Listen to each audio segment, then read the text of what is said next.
اعوذ باللہ السمیع العلیم من الشیطان اللعین الرجیم بسم اللہ الرحمن الرحیم وصلی اللہ علی سیدنا محمد وآلہ الطاہرین اللہم صل علی محمد وآل محمد وعجل فرجہم بسم اللہ الرحمن الرحیم اللہم کل ولیک الحجة ابن الحسن صلواتک علیہ وعلی آبائہ في هذه الساعة وفي كل ساعة وليا وحافظا وقائدا وناصرا ودليلا وعينا حتى تسكنه أرضك توعا وتمتعه فيها طويلا اللهم صل على محمد وآل محمد وعجل فرجهم۔ جیسا کہ آپ سب اس بات کو جانتے ہیں کہ ہماری گفتگو عقائد کے سلسلے میں ہے، اور نبوت کی جو بحث تھی وہ کل ہم نے گزشتہ درس میں بیان کی، اور رسول اکرم کی خصوصیات کو اور اس دلیل کی ان دلیلوں کو بیان کیا کہ کیوں ہم رسول اکرم کو اپنا رہنما مانتے ہیں۔ اور یہ گفتگو جو نبوت کی تھی یہ نبوت خاص کے عنوان سے گفتگو مطرح کی اور بیان کی۔ آج آپ کے سامنے امامت کی گفتگو پیش کرنا ہے، اور امامت کے لیے بھی یہی بات ہے کہ امامت یا عام گفتگو ہو سکتی ہے یا کسی خاص امام معصوم کے اوپر گفتگو ہو سکتی ہے، چونکہ ہمارے عقائد میں توحید، عدل، نبوت اور امامت جب یہاں ہم پہنچتے ہیں تو نبوت اور امامت میں دو زاویے ہوتے ہیں، یا عام ہوگی یا خاص ہوگی۔ اس سال ہم آپ کے سامنے خاص گفتگو پیش کریں گے، اور وہ یہ ہے کہ رسول اکرم کے بعد سوال یہ ہے کہ جب ہم نے رسول اکرم کو دلیلوں کے ذریعے اپنے لیے رہنما بنا لیا اور ان سے ہم نے دین لینا شروع کر لیا، تو اب ہم رسول اکرم کے بعد کس کو اپنا رہنما مانیں؟ رسول اکرم کے بعد ہم کس سے اپنا دین لیں؟ کس کو جو ہے ہم اپنے لیے ہادی اور رہنما مانیں؟ تو کیا رسول اکرم کا کوئی جانشین تھا؟ کیا ان کا کوئی ان کے بعد کوئی تھا کہ جو ان کا وصی قرار پائے؟ تو ان سب چیزوں کو دیکھنا ہے، اور امام علی علیہ السلام کی امامت اور ولایت کے اوپر گفتگو کرنا ہے۔ لہٰذا امامت جو ہے اب خاص پہلو سے اس پہ گفتگو کی، یعنی مولا علی علیہ السلام کی، علی ابن ابی طالب علیہ السلام کی جو امامت ہے اس کے اوپر ہمیں گفتگو کرنا ہے۔ اور اس گفتگو کو بھی ہم دو پہلوؤں سے بیان کریں گے، ایک قرآنی آیات اور دوسری روایات۔ قرآنی آیات بہرحال اس لیے کہ قرآن مقدم ہے، اور ہم کو جو ہے وہ قرآن سے جو ہے وہ یہ ثابت کرنا چاہیے تاکہ جو مختلف فرق و مذاہب ہیں وہ قانع ہو سکیں ان دلیلوں کے ذریعے۔ اور یاد رہے کہ جب ہم کسی آیت کو بیان کریں گے تو آیت جو ہے اس کا شان نزول دیکھا جائے گا، وہ کب نازل ہوئی، اس کی تفسیر کیا ہے، علماء نے اس آیت کے بارے میں کیا بیان کیا ہے، کن کیفیات اور شان نزول اور اس کا جو مقصد تھا آیت کا وہ کیا ہے، یہ ہمیں روایات سے معلوم ہوگا، مفسرین ہمیں بتائیں گے۔ تو بہت ساری آیات ہیں مولا علی علیہ السلام کی ولایت کے اوپر، اور جو دلیل بنتی ہیں کہ ہم نے جو امیر المؤمنین علی ابن ابی طالب علیہ السلام کو رسول کے بعد ان کا ولی اور ان کا جانشین مانا ہے، اور ہم یہ کہتے ہیں کہ لا الہ الا اللہ محمد رسول اللہ علی ولی اللہ ووصی رسول اللہ وخلیفتہ بلا فاصل، یعنی رسول کے بعد بلا فاصلہ، یعنی یہ جو ہدایت کا سسٹم ہے اس میں گیپ کی کوئی گنجائش نہیں ہے۔ اس میں یہ نہیں ہو سکتا کہ رسول اکرم آنے کے بعد چلے گئے اور پھر کچھ زمانہ گزرا اس کے بعد جو ہے کوئی دوسرا ہادی آ گیا، نہیں، بلکہ ایک کنٹینیویشن ہے، اس میں کوئی گیپ نہیں ہے، اس میں کوئی فاصلہ نہیں ہے، کسی تیسرے تھرڈ پرسن کا اس میں کوئی گنجائش نہیں ہے آنے کی۔ رسول اکرم نے اپنی زندگی میں بارہا مکررن اس بات کو تکرار کیا کہ میرے بعد میرا جانشین کون ہوگا، اور کبھی اشارہ کر کے، کبھی ہاتھ پکڑ کے، کبھی صفات کو بیان کر کے لوگوں کو بار بار دکھا دکھا کر یہ بتایا کہ میرے بعد علی ابن ابی طالب میرے جانشین ہوں گے۔ تو اب اگر شیعوں کا یہ کہنا ہے، اور جو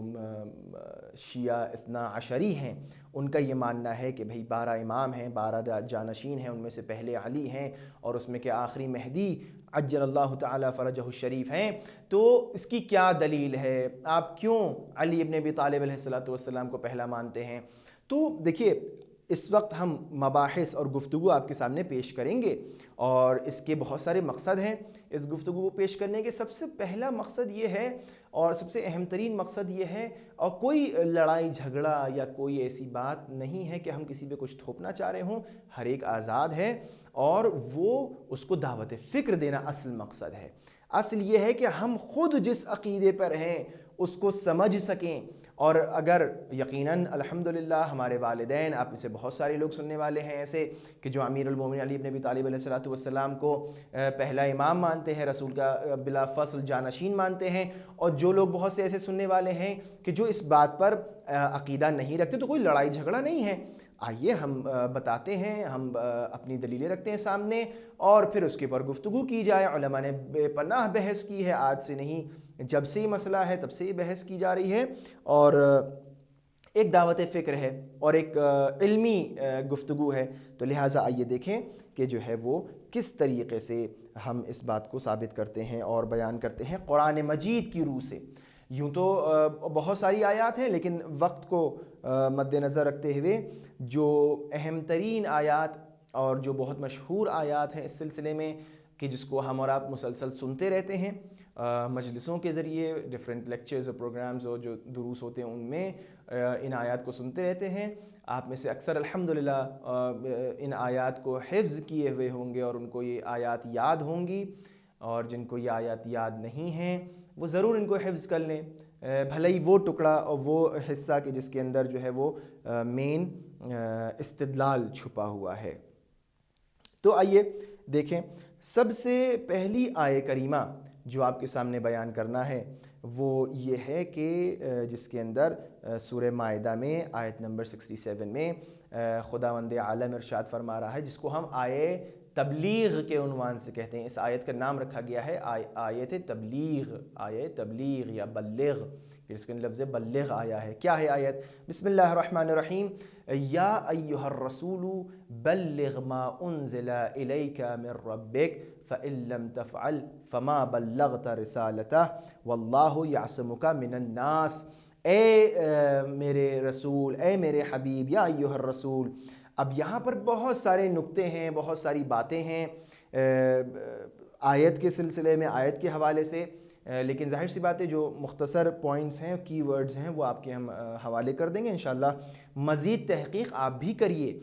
مقصد یہ ہے کہ آپ کو جو ہے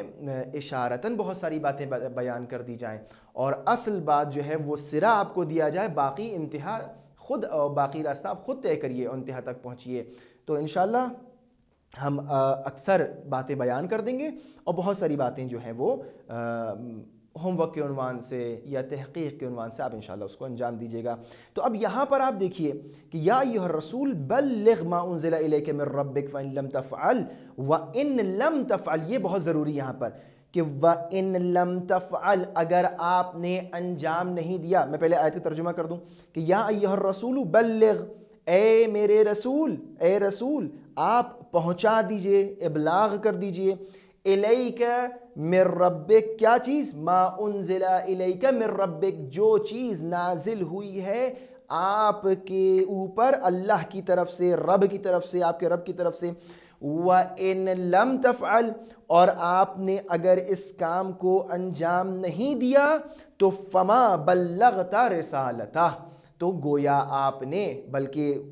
یعنی آپ نے کچھ بھی نہیں انجام دیا اپنی رسالت کا۔ فما بلغت رسالت، آپ نے اپنی رسالت ہی کو نہیں پہنچایا۔ واللہ یعصمک من الناس ان اللہ لا یہدی القوم الکافرین، اور اللہ آپ کو دشمنوں کے شر سے، لوگوں کے شر سے بچائے گا، اور اللہ جو ہے ان اللہ لا یہدی القوم الکافرین، اللہ جو ہے وہ کافرین کی ہدایت نہیں کرتا۔ اب یہاں پر جو علماء فرماتے ہیں، بہت امپورٹنٹ ایسپیکٹ ہے، مزاج آیت کو سمجھنا چاہیے اور لحن کو سمجھیے کہ آیت کی لحن کیا ہے، آیت کس لحن میں گفتگو کر رہی ہے۔ اکثر ایسا ہوتا ہے کہ ہم اور آپ کچھ گفتگو کر رہے ہوتے ہیں تو شاید ورڈز اور ورڈنگز جو ہیں، الفاظ جو ہیں جو استعمال ہو رہے ہیں وہ ایک ہوں، لیکن کبھی کبھار آپ کا لہجہ، آپ کا مسکرانا، آپ کی باڈی لینگویج، آپ کی آنکھوں کی جو چمک ہوگی وہ بتائے گی کہ اصل معنی اور سنگینی کیا ہے، یعنی کس لحن میں آپ گفتگو کر رہے ہیں، ٹھیک ہے۔ تو یہ کچھ ظاہری چیزیں ہوتی ہیں جو انسان کو یہ بتاتی ہیں کہ ان الفاظ کا عنوان کیا ہو سکتا ہے، یعنی لہجہ کیا ہے، ٹون کیا ہے۔ اور آپ جو ہے الفاظ کو جب دیکھیں گے، عربی الفاظ کو، اور عربی میں کس طرح سے جو ہے یہ الفاظ استعمال ہوتے ہیں، تو آپ کہیں گے بھائی ہاں اس کی لحن نرم ہے، اس کی لحن تھوڑی تیز ہے، اس کی لحن بہت سنجیدہ ہے نا۔ ہم اور آپ یہ گفتگو کرتے ہیں کہ بھئی ایک آرڈر آیا ہے اور یہ بہت آرڈر سخت ہے، ایک آرڈر آیا آپ کہتے ہیں نہیں اتنا سخت نہیں ہے، تھوڑا اس میں جو ہے وہ اس کو نظر انداز کیا جا سکتا ہے۔ تو یہ آپ کیسے کہہ رہے ہیں؟ آپ اس آرڈر کی لحن کو پڑھ کے دیکھ رہے ہیں، اس میں کچھ اس طرح کا پوائنٹ ہوگا کہ جو آپ کو ایک جیسے کہا جائے بہت امپورٹنٹ بات کی طرف جو ہے یا کوئی خطرناک بات کی طرف جو ہے آپ کو جو ہے وہ متوجہ کروا رہا ہوگا۔ آیت کی لحن یہ کہہ رہی ہے کہ اے میرے رسول، اے رسول آپ پہنچا دیجئے دین کو، یعنی جو آپ کے اوپر نازل ہوا ہے، اگر آپ نے اس کو نہیں پہنچایا تو گویا کچھ نہیں پہنچایا۔ اب یہ لحن کیا ہے؟ یہ لحن یہ بتا رہی ہے کہ بہت امپورٹنٹ کوئی موضوع ہے، بہت امپورٹنٹ کوئی بات ہے، کہ جو بات اس پوری رسالت کی کا دار و مدار اس کے اوپر ہے، یعنی آپ نے اپنے جانے کے بعد اگر یہ کام، ابھی ہم آئیں گے اس کام کی طرف کہ کون سا کام تھا، اگر آپ نے دیکھیے یہ ایمفیسائز اس لیے کر رہے ہیں اس بات کے اوپر کہ اکثر یہ ہوتا ہے کہ بیان کیا جاتا ہے کہ بھئی کوئی اور حکم تھا، حلال گوشت اور حرام گوشت کا حکم تھا، نہ جانے کسی اور چیز کا حکم تھا۔ بہت سارے لوگ جو ہیں وہ شان نزول کو مانتے ہیں لیکن معنی میں اختلاف کر دیتے ہیں، لیکن ٹون اور لحن آیت یہ بتا رہی ہے کہ کوئی معمولی گفتگو نہیں تھی، بلکہ ایک ایسی امپورٹنٹ اور عنصری بات تھی کہ جس کے اگر نہ ہوتی، جس کے نہ ہونے کی وجہ سے دین ہی نہ ہوتا۔ توجہ کریں یہ لحن کتنی امپورٹنٹ ہے۔ اور پھر یہ کہا جا رہا ہے کہ واللہ یعصمک من الناس، یعنی اتنی ساری باتیں ہو گئیں، دین کی اتنی ساری پیغامات آ گئے، کہیں پر اس طرح کا اللہ کوئی وہ نہیں کہہ رہا ہے کہ اگر تم نے یہ نہیں پہنچایا تو کوئی کچھ نہیں پہنچایا، اور ڈرو نہیں، ہم تمہیں محفوظ کریں گے، اللہ تمہیں محفوظ کرے گا، اللہ تمہیں جو ہے تمہارے مقصد کو جو ہے وہ اس کی حفاظت کرے گا، واللہ یعصمک، اور تم کو اللہ جو ہے وہ محفوظ رکھے گا لوگوں کے شر سے۔ تو یہ کیا ہے؟ یہ لحن آیت ہے۔ اب آئیے دیکھیں یہ آیت کب اور کیسے نازل ہوئی، اس کی شان نزول کیا ہے۔ شان نزول اس کا یہ ہے کہ رسول اکرم کی جو آخری زندگی کے ایام تھے، ان کی زندگی کے جو آخری لمحات تھے، اس میں رسول اکرم نے ایک حج انجام دیا، اور حج سے پہلے سب طرف اعلان کروا دیا گیا کہ سب لوگ آئیں، یہ میرا آخری حج ہوگا۔ 10 ہجری کو رسول اکرم نے یہ اعلان کروایا، اور اس کو حجۃ الوداع کہا جاتا ہے۔ رسول اکرم نے بڑے جاؤ حشم سے، لاکھوں کا مجمع تاریخ ملتا ہے، اور یہ جو میں کہہ رہا ہوں تاریخ ملتا ہے اور راویوں نے کہا ہے فلاں، اس کا مطلب کوئی اختلاف نہیں، متواتر طریقے سے جو ہے اس بات کو لکھا گیا ہے۔ اور اس میں نہ صرف مسلمان، نہ صرف شیعہ، نہ صرف سنی، بلکہ غیر مسلمین نے اپنے ہسٹوریکل ایونٹس میں جو حجاز کی ہسٹری ہے اس میں بھی یہ واقعہ باقاعدہ موجود ہے۔ ایسا نہیں ہے کہ جو ہمارے مطلب کا تو ہم نے جو اپنی تاریخ میں بڑی جاو حشم سے بیان کر دیا، ہمارے لیے تو امپورٹنٹ ہے یہ، اتنا امپورٹنٹ یہ بن گیا تھا کہ دوسروں کی اغیار کی تاریخوں میں بھی اس بات کو محفوظ کیا گیا کہ اتنا بڑا ایک ہسٹوریکل ایونٹ ہوا تھا۔ وہ کیا تھا کہ رسول اکرم نے اعلان کیا کہ میں اپنی عمر کا ایک آخری حج کرنا چاہتا ہوں، اور سب لوگ میرے ساتھ چلیں، جو چل سکتا ہے، استطاعت رکھتا ہے وہ میرے ساتھ چلے۔ اور رسول اکرم نے حج کو انجام دیا۔ اب حج سے واپسی کے وقت کہ جب سارا حج اور اس کے ارکان اور اعمال سب ہو گئے، فعال ہو گئے، تو واپسی کے وقت ایک ایسی جگہ آتی ہے کہ جس کا نام غدیر خم بیان کیا گیا ہے، اور وہ ایک ایسا راستہ تھا کہ جہاں سے مختلف سمتوں میں الگ الگ سمتوں میں جو ہے وہ کاروان بٹ جاتے تھے، اور وہ ایک ایسا ٹرننگ پوائنٹ تھا جسے کہا جائے کہ جہاں سے لوگ جدا ہو جاتے تھے ایک دوسرے سے، اور اپنے اپنے شہروں کی طرف، اپنے اپنے ملکوں کی طرف، اپنے دیار کی طرف کوچ کر جاتے تھے۔ وہاں پر رسول اکرم نے سب کو روکا ہے، اور لوگ وہاں پہ 3 دن تک رکے۔ رسول اکرم نے حکم دیا کہ جو ہے جو لوگ پیچھے رہ گئے ہیں ان کو واپس بلایا جائے، جو لوگ آگے ہیں ان کا انتظار کیا جائے، تاکہ وہ لوگ جو ہیں جو لوگ پیچھے رہ گئے ہیں وہ لوگ آ جائیں، جو آگے چلے گئے ان کو واپس بلایا جائے، اور سب کو ایک جگہ جمع کیا جائے۔ اور حالات ہسٹری میں یہ بتائے جاتے ہیں کہ ظاہر سی بات ہے کہ جب ایک طولانی سفر میں انسان جاتا ہے، اور اس زمانے کا سفر، تو ایک مختصر سا آذوقہ اپنے اس ٹائم ڈیوریشن کے لیے انسان رکھتا ہے کہ 10 دن کا سفر ہے، 20 دن کا سفر ہے، مہینہ بھر کا سفر ہے۔ اس کے حساب سے سب کے پاس آذوقہ تھا، سب کے پاس چیزیں تھیں، اس سفر کی صعوبتوں اور مشکلات سے نمٹنے کا سامان تھا۔ لیکن جب یہ پرولونگ کر دیا گیا، اس کا ڈیوریشن بڑھا دیا گیا، تو ظاہر سی بات ہے ہر ایک جو ہے اس فکر میں تھا کہ بھئی اب کیا ہونے والا ہے، کون سی امپورٹنٹ بات ہے۔ رسول اکرم نے وہاں سب کو روکا، اور روکنے کے بعد بہت گرمی تھی، بہت سختی تھی۔ روایتیں ملتا ہے کہ لوگ کھڑے نہیں ہو پا رہے تھے، اپنے نیچے جو ہے وہ گرمی کی وجہ سے اپنے پیر اٹھاتے تھے، رکھتے تھے، اتنی زیادہ تپش تھی۔ لوگ اپنے اونٹوں کے سائے میں کھڑے ہونا چاہ رہے تھے، اور ان حالات میں یہ آیت جو ہے وہ نازل ہوئی ہے، اور کیا کہتے ہیں، رسول اکرم کو یہ حکم دیا گیا ہے کہ اب آپ، یہ شان نزول ہے کہ اب آپ، اور بہت تفصیل ہے اس کے اندر، میں نے مختصر کر کے آپ کو بیان کیا، اب آپ جو ہیں بلغ ما انزل الیک من ربک، یعنی پورا دین آپ کے اوپر، پورے دین کے احکامات اور شریعت بیان کر دی گئے، تمام کلی جو قواعد و قوانین بیان کر دیے گئے ہیں۔ ایک ایسی امپورٹنٹ بات رہ گئی ہے کہ اگر یہ نہ بیان کی تو کچھ نہ بیان کیا، تو اب سب منتظر ہیں کہ کون سی ایسی بات ہے۔ رسول اکرم نے ایک طولانی خطبہ ارشاد فرمایا، خطبہ غدیر کے عنوان سے، اور کس طرح وہ اونٹوں کے پالان سے آپ ایک اونچائی پہ آئے، اور ممبر بنایا گیا گویا، اور وہاں پر آپ کھڑے ہوئے، اور ایسی جگہ آپ نے بنائی اپنے لیے کہ تمام لوگ دیکھ سکیں آپ کو، یعنی ایک خاص انتظام ہے، یعنی ویژول اور جو ایفیکٹس ہیں اور جو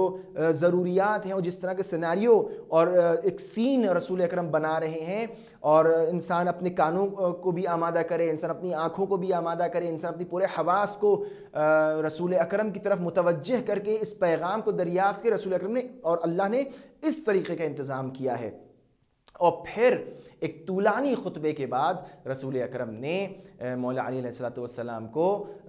بلند کیا، ان کا ہاتھ پکڑا اور ہاتھ اٹھایا، اتنا اونچا اٹھایا کہ سب لوگ دیکھ سکیں، اور جتنا ممکن تھا اٹھایا۔ اٹھانے کے بعد اعلان کیا کہ من کنت مولاہ فہذا علی مولاہ، اللہم والی من والا وعاد من عادا، اور تمام یہ باتیں۔ اور وہ خطبہ بھی بہت امپورٹنٹ ہے، چونکہ ابھی ہماری گفتگو روایات نہیں آیات ہیں، لہٰذا ہم خطبے کو نہیں بیان کریں، خطبہ بھی بہت امپورٹنٹ ہے کہ اس کے اندر خود مولا علیہ السلام کو کس طریقے سے جو آپ نے پہچنوایا، اور کہا کہ بھئی یہ پیغام جو میں دے رہا ہوں یہ ہر باپ اپنے بیٹے سے بتائے، نسلاً بعد نسل چلتا رہے، ہر جو شخص یہاں موجود ہے وہ اس کو بتائے جو شخص موجود نہیں ہیں، اور اس کو اس طرح کنٹینیو رکھنے کی تاکید کی ہے کہ تا روز قیامت ہی کنٹینیو رہے۔ اور آج ہم اور آپ یہ جو پیغام نشر کر رہے ہیں اور اس کے اوپر گفتگو کر رہے ہیں، یہ اسی رسول کے حکم کی تعصی ہے۔ تو اب یہاں پر آپ آ کے دیکھیے کہ اس آیہ کریمہ کو تقریباً 110 صحابہ نے نقل کیا ہے، اور 84 تابعین نے نقل کیا ہے۔ علامہ امینی نے اپنی کتاب شریف الغدیر میں اس واقعے کو، اس آیت کو بیان کیا، اور اس کو ایک محکم دلیل مانا ہے رسول مولا علی علیہ السلام کی ولایت و امامت کے اوپر، اور بہت ساری انہوں نے جو ہے اس کے اوپر دلیلیں قائم کی ہیں کہ، اور روایات کو بیان کیا ہے کہ کس طرح سے شیعہ اور سنی کتابوں میں روایات آئی ہیں، اور سب اس بات کو تواتر کے ساتھ مانتے ہیں کہ یہ مولا علی علیہ السلام کا ہاتھ پکڑ کے رسول اکرم نے من کنت مولا فہذا علی مولا کہا ہے، اور اس آیت کے نازل ہونے کے بعد یعنی یہ بتایا جا رہا ہے کہ وہ کام جو رہ گیا تھا اگر رسول نہ کرتے تو دین گویا جو ہے وہ انکمپلیٹ اور رسالت نامکمل رہ جاتی اور انجام نہیں دی۔ وہ کون سا کام تھا؟ وہ علی ابن ابی طالب کو جانشین کے عنوان سے پہچنوانا تھا، یعنی لوگوں کو یہ بتانا تھا کہ میرا آخری یہ ایونٹ ہے اتنا بڑا حج کا، میرا آخری یہ جو ہے قدم ہوگا۔ اور البتہ غدیر خم میں جو یہ بات ہوئی ہے یہ تنہا دلیل نہیں ہے بلکہ ایک بہت ہی محکم دلیل ہے، اور بہت ساری دیگر ادلہ بھی موجود ہیں۔ تو یہ تو پہلی چیز۔ دوسری آیت جو ہے وہ آیے ولایت ہے۔ آیے ولایت کیا ہے؟ بسم اللہ الرحمن الرحیم، کہ انما، مسلسل آپ یہ سنتے رہتے ہیں، اس کو حفظ کر لیجئے انشاءاللہ۔ انما ولیکم اللہ ورسولہ والذین آمنوا الذین یقیمون الصلاۃ ویؤتون الزکاۃ وہم راکعون۔ یہ آیت بھی جو ہے وہ سورہ مائدہ میں 55 ہے، وہ آیت سورہ مائدہ میں 67 تھی، یہ آیت جو ہے سورہ مائدہ کی 55 ہے کہ انما ولیکم اللہ، بے شک صرف فقط، انما حصر کے لیے ہے، اور خود اس کے اندر ایک نقطہ پوشیدہ ہے کہ فقط و فقط ولیکم اللہ ورسولہ والذین آمنوا الذین یقیمون الصلاۃ ویؤتون الزکاۃ وہم راکعون، کہ فقط و فقط ولی جو تمہارا ہے وہ اللہ ہے، اس کا رسول ہے، اور وہ لوگ ہیں کہ جو ایمان لائے، الذین آمنوا الذین، وہ لوگ کہ جو ایمان لائے، وہ لوگ کہ جو یقیمون الصلاۃ ویؤتون الزکاۃ وہم راکعون، کہ جو نماز کو قائم کرتے ہیں اور رکوع کی حالت میں زکوٰۃ دیتے ہیں، یؤتون الزکاۃ وہم راکعون، اور رکوع کی حالت میں زکوٰۃ دیتے ہیں۔ اب اس کے اوپر بھی آپ جائیے، تفصیل دیکھیے، بڑے بڑے علماء، سنی علماء نے جو ہے اس کے اوپر گفتگو کی ہے اور یہ بیان کیا ہے۔ مثال کے طور پر آپ تفسیر در المنثور میں دیکھیے گا، بہت مشہور تفسیر ہے سیوطی کی، اور سیوطی جو ہیں وہ بہت بڑے عالم دین ہیں اور بہت بڑے مفسر ہیں، سنی عالم دین ہیں۔ انہوں نے اپنی تفسیر میں جو ہے اس آیت کو بیان کیا ہے، اور اس آیت کے ذیل میں یہ لکھا ہے کہ یہ آیت مولا علی علیہ السلام کے لیے ہے، اور جب یہ آیت نازل ہوئی ہے تو رسول اکرم مسجد میں آئے اور انہوں نے دریافت کیا تو معلوم ہوا کہ کس نے زکوٰۃ دی حالت رکوع میں، تو بتایا گیا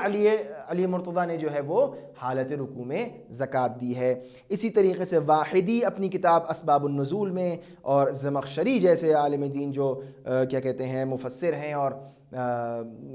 بہت ہی زیادہ جو ہے انہوں نے کام کیا ہے تفسیر کے اوپر، انہوں نے بھی جو ہے وہ تفسیر کشاف میں اس بات کو بیان کیا ہے کہ جو ہے یہ آیہ کریمہ جو ہے وہ مولا علی علیہ السلام کی شان میں نازل ہوئی۔ علامہ امینی نے تقریباً 20 معتبر سنی کتابوں سے جو ہے اپنی کتاب الغدیر میں اس آیت کے ذیل میں جو ہے اس بات کو ثابت کیا ہے، بیان کیا ہے کہ یہ آیت نازل ہو رہی ہے کہ جس میں اللہ یہ بیان کر رہا ہے کہ تمہارا ولی، آیت کا نام کیا ہے؟ آیہ اولی الامر۔ اس آیت کو اولی الامر کے نام سے بیان کیا گیا ہے کہ 3 ایسی ذوات کا ذکر کیا گیا ہے کہ جو تمہارے اوپر ولایت رکھتے ہیں، یعنی تمہارے سرپرست ہیں، تمہارے اوپر حاکمیت رکھتے ہیں۔ ایک اللہ ہے، دوسرا اللہ کا رسول ہے، اور وہ اولی الامر، وہ لوگ کہ جو حالت رکوع میں زکوٰۃ دیتے ہیں، والذین آمنوا الذین یقیمون الصلاۃ ویؤتون الزکاۃ وہم راکعون۔ تو بہت سارے لوگ ہو سکتے ہیں جو نماز پڑھتے ہیں، ایمان رکھتے ہیں، لیکن اس آیت میں مصداق کو تلاش اگر کرنا ہے تو روایات اور ہسٹری کی طرف دیکھیے، تاریخ میں کیا بیان ہوتا ہے کہ کس نے جو ہے وہ حالت رکوع میں زکوٰۃ دی ہے۔ ہو سکتا ہے کوئی یہ بھی اپنے لیے اس طرح کا جو ہے وہ پلان کر لے کہ بھئی ہم نماز پڑھیں، کوئی ہم سے مانگے اور ہم جو ہے وہ انگوٹھی دے دیں اور زکوٰۃ دے دیں، لیکن تاریخ میں رسول اکرم نے کس کی طرف اشارہ کیا؟ آئیے دیکھیں، روایات میں ملتا ہے، خود فخر رازی جو ہے وہ اپنی تفسیر میں بیان کرتے ہیں کہ یہ آیہ کریمہ جو ہے یہ غدیر کا واقعہ 10 ہجری کو ہوا ہے، اور یہ جو آیت نازل ہوئی ہے یہ 7 ہجری سے پہلے، یعنی 24 ذی الحجہ میں کو سن 7 ہجری سے پہلے یہ نازل ہوئی ہے۔ اور آیت کا شان نزول اس طریقے سے ہے کہ عبداللہ بن سلام جو پہلے یہودی تھے اور پھر مسلمان ہو گئے رسول اکرم کے زمانے میں، اور رسول اکرم کی دعوت کو انہوں نے قبول کیا اور اپنے پورے قبیلے کے ساتھ جو ہے وہ مسلمان ہو گئے۔ ایک دن جو ہے یہ آئے ہیں رسول اکرم کے پاس اپنے تمام لوگوں کو لے کر اور اپنے قبیلے والوں کو لے کر، اور کہا کہ یا رسول اللہ یہ بتائیے کہ جناب موسیٰ کے جو جانشین تھے، جانشین تھے، وصی تھے، ان کا نام تھا یوشع بن نون۔ تو اپنی زندگی کے بعد جناب موسیٰ نے جو ہے یہ بتا دیا لوگوں کو کہ بھئی میرے بعد فلاں شخص جو ہے میرا جانشین ہوگا، اور لوگوں نے ان کا وصی مان لیا۔ تو آپ یہ بتائیے کہ کیا آپ کے بعد بھی آپ کا کوئی جانشین ہے؟ کیا کسی کو آپ بتا کے جا رہے ہیں؟ کیا آپ معین کر کے جا رہے ہیں؟ تو اس وقت یہ وقت وہ تھا، شان نزول میں بیان کر رہا ہوں، یہ وقت وہ تھا کہ جبریل امین یہ آیے کریمہ لے کر آئے کہ انما ولیکم اللہ ورسولہ والذین آمنوا الذین یقیمون الصلاۃ ویؤتون الزکاۃ وہم راکعون۔ رسول اکرم نے اس آیے کو پڑھ کے سنایا، لوگوں کو بتایا اور کہا کہ آؤ چلو میرے ساتھ، اور رسول اکرم نے سب کو اٹھایا اور مسجد کی طرف روانہ ہوئے۔ اب جب مسجد کی طرف روانہ ہوئے تو وہاں سے دیکھا کہ ایک سائل ہے، ایک فقیر ہے کہ جو بہت خوشی خوشی باہر آ رہا ہے۔ رسول اکرم نے اس سے پوچھا کہ بھئی کیا تمہاری جو حاجت تھی، تمہاری کسی نے حاجت روائی کی ہے؟ کیا تمہیں کسی نے کچھ دیا؟ تو اس فقیر نے کہا ہاں مجھے جو ہے وہ دیا گیا ہے، میری حاجت روائی ہو گئی، مجھے انگوٹھی ملی ہے۔ تو رسول اکرم نے پوچھا وہ کون تھا کہ جس نے تم کو انگوٹھی دی؟ وہ کون ہے کہ جس نے تمہاری جو ہے حاجت روائی کی اور تم کو جو ہے زکوٰۃ دی، اور کس حالت میں تھا؟ تو اس شخص نے، اس فقیر نے جو ہے وہ رسول اکرم کو اور ان تمام لوگوں کو مخاطب کرتے ہوئے کہا کہ فلاں شخص، اشارہ کیا، اور جب دیکھا گیا تو وہ کون تھے؟ وہ علی ابن ابی طالب تھے، جو مسجد میں نماز کی حالت میں تھے اور نماز پڑھ رہے تھے۔ تو رسول اکرم نے جب یہ دیکھا تو ایک تکبیر بلند کی اور کہا اللہ اکبر، اور رسول اکرم نے اتنی بلند آواز سے تکبیر بلند کی کہ مسجد میں موجود لوگوں جو سب رسول اکرم کے ساتھ تھے سب نے تکبیر بلند کی اور سب نے کہا اللہ اکبر۔ تو جب یہ تکبیر بلند ہوئی تو رسول اکرم نے ان لوگوں سے یہ کہا کہ یہ علی ابن ابی طالب ہیں، ولیکم بعدی۔ یہی وہ علی ابن وسائل الشیعہ میں بھی یہ اسی طرح سے پورا واقعہ جلد نمبر 9 میں نقل ہوا ہے کہ رسول اکرم نے پھر اشارہ کیا اور لوگوں سے کہا دیکھو یہ ہیں علی ابن ابی طالب، ولیکم بعدی، یہ علی ابن ابی طالب ہیں، میرے بعد ولی ہیں تمہارے ولی یہ ہیں۔ یہ جو آیت میں کہا گیا ہے کہ انما ولیکم اللہ، اللہ تمہارا ولی ہے، رسول تمہارا ولی ہے، وہ لوگ کہ جو نماز پڑھتے ہیں حالت رکوع میں زکوٰۃ دیتے ہیں، رسول کہہ رہے ہیں یہ تمہارے ولی ہیں، یعنی میں رسول بھی ولی ہوں، اللہ ولی ہے، اور یہ بھی اب تمہارے ولی ہیں، بعدی، میرے بعد جو ہے وہ تمہارے ولی ہیں۔ اور اسی کم و بیش جو ہے وہ مضمون کے ساتھ جو ہے وہ مسند احمد بن حنبل، سنیوں کی ایک بہت ہی معروف اہم ترین کتاب ہے، اہم ترین کتاب ہے مسند احمد بن حنبل، جلد نمبر 5 میں صفحہ نمبر 171 پر، وہاں یہ جملہ ہے کہ علی، رسول اکرم نے فرمایا اس تمام واقعے کے بعد کہ علی منی وانا من علی وہو ولیکم بعدی، کہ علی مجھ سے ہیں اور میں علی سے ہوں اور یہ تمہارے ولی ہیں میرے بعد۔ تو بہت ساری مختلف اور معتبر کتب میں یہ واقعہ نقل ہوا ہے۔ آپ سب کو چاہیے کہ ان سب باتوں کو حفظ کر لیں اور لوگوں کو بتائیں، اپنے بچوں کو بتائیں، اپنے دوستوں کو بتائیں، ڈسکس کریں ان سب باتوں کو۔ جب کہیں بیٹھیں، ماہ رمضان کا موقع ہے، ایام عبادت کے ایام ہیں، اور ان سب باتوں سے زیادہ بڑی عبادت ہو نہیں سکتی کہ انسان اپنی معرفت کو بڑھائے، اپنے دین کے بارے میں گفتگو کرے، اہل بیت کے فضائل کو بیان کرے، اور ایک ہسٹوریکل ایونٹ کو ڈسکس کریں اور اس کو اور سمجھنے کی کوشش کریں، اس میں اور زیادہ جو ہے نکات نکالنے کی کوشش کریں کہ جو سمجھنے میں مددگار ثابت ہوں۔ تیسری آیت آپ کے سامنے جو پیش کرنا ہے وہ یہ ہے کہ اس آیت کا نام تھا آیے ولایت، میں نے شاید غلطی سے آپ کو آیے اولی الامر کہہ دیا تھا، یہ آیت ولایت کے عنوان سے ہے، انما ولیکم اللہ۔ اب تیسری آیے کریمہ جو آپ کے سامنے بیان کرنا ہے وہ آیے اولی الامر ہے، کہ یہ سورہ نساء میں آیت نمبر 59 ہے۔ آیے اولی الامر کون سی ہے؟ کہ یا ایھا الذین آمنوا اطیعوا اللہ واطیعوا الرسول واولی الامر منکم، اے ایمان لانے والو، اے صاحبان ایمان، یا ایھا الذین آمنوا، اطیعوا اللہ واطیعوا الرسول واولی الامر منکم، کہ اطاعت کرو اللہ کی اور اطاعت کرو رسول کی اور اولی الامر کی، اپنے درمیان جو اولی الامر ہیں اولی الامر منکم ان کی اطاعت کرو۔ تو اب جب یہ آیے اولی الامر نازل ہوئی ہے تو اب یہ دیکھنا ہوگا کہ یہ کس کے بارے میں نازل ہوئی ہے، اس کے متعلق جو ہے وہ علماء کا کیا بیان ہے، ان کا کیا کہنا ہے۔ تو اب مختلف اسی طرح سے کتابیں ہیں، مثال کے طور پر حاکم حسکانی کی کتاب ہے، مشہور مفسر ہیں یہ، شواہد التنزیل ان کی کتاب ہے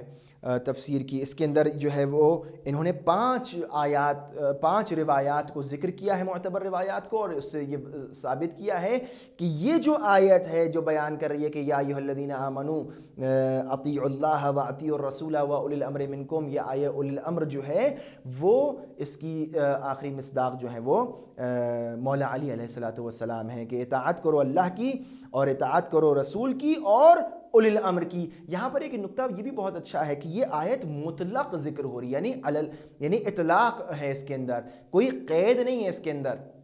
یعنی ایبسلیوٹ فارم میں یہ ذکر ہوئی ہے، یعنی اطاعت کرو۔ اور یہ جو اطیعوا کا لفظ ہے، علماء فرماتے ہیں یہ وجوب کے اوپر دلالت کرتا ہے کہ واجب ہے اطاعت کرو اللہ کی اور واجب ہے اطاعت کرو رسول کی اور اولی الامر کی۔ اب یہاں پر جو کہا گیا ہے کہ اور اولی الامر کی، یعنی رسول کی اطاعت اور اولی الامر کی اطاعت بالکل ایک جیسی رکھی گئی ہے، عطف کیا جا رہا ہے اس کو، اطیعوا الرسول واولی الامر منکم، اطاعت کرو رسول کی اور اولی الامر کی اطاعت کرو۔ تو اب یہاں پر اگر ثابت ہو جاتا ہے کہ اولی الامر کون ہیں تو پھر ان کی اطاعت وہی اطاعت ہوگی جو رسول اکرم کی اطاعت ہوگی، اور مطلقاً کسی زمانے کی قید نہیں ہے، کسی مکان کی قید نہیں ہے، کسی کیا کہتے ہیں اور قید کو یہاں ذکر نہیں کیا گیا ہے۔ تو اب علماء نے اس کے پر مختلف جو ہیں وہ باتیں بیان کی ہیں۔ مثال کے طور پر ابو حیان اندلسی مغربی جو ہیں وہ اپنی تفسیر بحر المحیط میں، یا مثال کے طور پر ابو بکر بن مؤمن شیرازی جو ہیں وہ رسالہ اعتقاد، یہ سب مشہور وہ کتب ہیں جس کے اندر مفصل علماء اہل سنت نے جو ہے وہ گفتگو کی ہے۔ اس آیت کا جو سیاق اور سباق ہے، دیکھیے آیت کو سمجھنے کا طریقہ ہوتا ہے، سیاق و سباق یعنی جو جس ماحول میں جس طریقے سے آیت کے حروف کو رکھا گیا ہے، جس طریقے سے آیت کو جو اس کی چینش ہے اور جو اس کو جس طریقے جو اس کی نظم ہے، بہت آسان میں کر کے بیان کرنا چاہ رہا ہوں، جو اس کی نظم ہے وہ ایک خاص میسج کی طرف جو ہے ہماری توجہ کو متمرکز کرتی ہے۔ اور اس کی نظم کیا ہے؟ یہی بات کہ اس کے اندر لفظ اطیعوا جو آیا ہے کہ اطاعت کرو اللہ کی اور پھر اللہ کی اطاعت کے ساتھ رسول کی اطاعت اور رسول کی اطاعت کے ساتھ اولی الامر کی اطاعت، یعنی یہ جو اطاعت کا سلسلہ ہے اللہ اور رسول اور اولی الامر یہ بالکل ایک جیسا ہے، یعنی جو وجوب اللہ کی اطاعت اور رسول کی اطاعت میں ہے وہی وجوب اولی الامر کی اطاعت میں بھی ہے، یعنی اسی الزام اور اسی التزام کے ساتھ جو ہے اسی وجوب کے ساتھ اولی الامر کی بھی اطاعت کو ماننا ہے۔ ہمارا یہ کہنا ہے کہ یہ اولی الامر سے مراد امام علی ابن ابی طالب علیہ السلام ہیں، اور اس کی مصداق مولا علی علیہ السلام، اور یہ بات ان کی امامت اور ان کی ولایت کے اوپر دلالت کرتی ہے۔ اب اگر بہت سارے لوگوں نے اس کے اندر جو ہے مختلف نظریات پیش کیے ہیں، 3 اہم اس کے اندر گفتگو اکثر پیش کی جاتی ہے، اور کہا جاتا ہے کہ یہاں اولی الامر سے مراد جو ہے وہ کوئی بھی ملک کا یا کسی حکومت کا، مخصوصاً کسی اسلامی حکومت کا حاکم ہے، سربراہ ہے، یعنی اللہ کی اطاعت، رسول کی اطاعت اور اولی الامر منکم۔ تو اب کسی بھی حکومت کا جو سربراہ ہے وہ اس کی اطاعت جو ہے وہ وہی اطاعت ہے، وہی وجوب ہے۔ تو یہ بات اس کے اندر جو ہے وہ قابل مناقشہ ہے کہ بھئی یہ بات تو سمجھ میں نہیں آتی کہ جس طریقے سے مطلقاً طور پر اللہ نے اپنی اطاعت اور رسول کی اطاعت کو بیان کیا ہے اور اولی الامر کی اطاعت کو بیان کیا، تو کیسے ممکن ہے کہ یہ نظریہ مان لیا جائے کہ جو بھی حکومت کا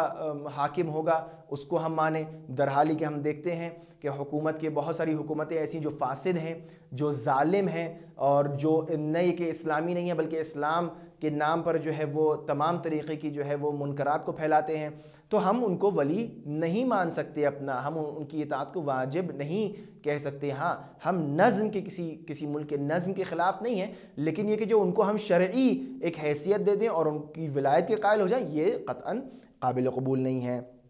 لہٰذا یہ احتمال جو دیا جاتا ہے یہ مردود ہے۔ دوسرا جو احتمال دیا جاتا ہے وہ یہ ہے کہ نہیں، ایسے حاکم جو اسلامی حکومت کے حاکم ہوں، مراد وہ ہیں اور اس قید کے ساتھ کہ وہ ایسا کوئی حکم نہ دے جو اسلام کے خلاف ہو. ممکن ہے وہ سینکڑوں حکم دیں، ان میں سے کئی حکم جو اسلام کے خلاف ہوں، کچھ حکم جو اسلام کے مطابق ہوں. تو جو حکم اسلام کے مطابق ہیں ان میں اطاعت واجب ہے. تو یہ بھی بات جو ہے وہ قابل مناقشہ ہے اور اس کے اندر بھی اختلاف ہے ہمیں، اور وہ یہ ہے کہ آیت اطلاق کا ذکر کر رہی ہے، یعنی ایبسلیوٹ فارم میں بیان، کوئی قید نہیں ہے کہ کسی خاص زمانے میں ہو، اسلام کے مطابق ہو، اسلام کے مطابق نہ ہو، رسول کے مطابق ہو، رسول کے مطابق نہ ہو، اللہ کے مطابق ہو، اللہ کے فرمان کے مطابق نہیں. ایسا کچھ نہیں ہے، بلکہ مطلقاً بیان کیا جا رہا ہے کہ اب جس طریقے سے اللہ رسول کی اطاعت ہے اسی طریقے سے اولی الامر جو کہے تمہیں ماننا ہے. تو اب ہمیں دیکھنا ہے کہ اولی الامر کون ہیں.